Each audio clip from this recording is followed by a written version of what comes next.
My name is Hussein Osman. I'm Director of Marketing at Lattice Semiconductor, and I'm responsible for Lattice's HMI solutions.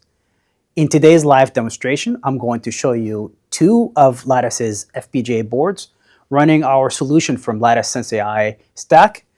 The board on the right-hand side is designed for detection of a person and identification of that person. The board on the left-hand side is designed or running a workload that detects objects and detects a presence of hands.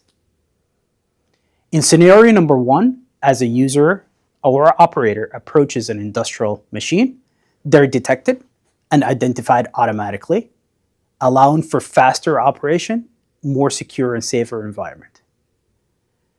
As the user uses their HMI machine, their 3D pose information from their head is continuously tracked and provided to make sure their attention to the task at hand is continuously provided at all times.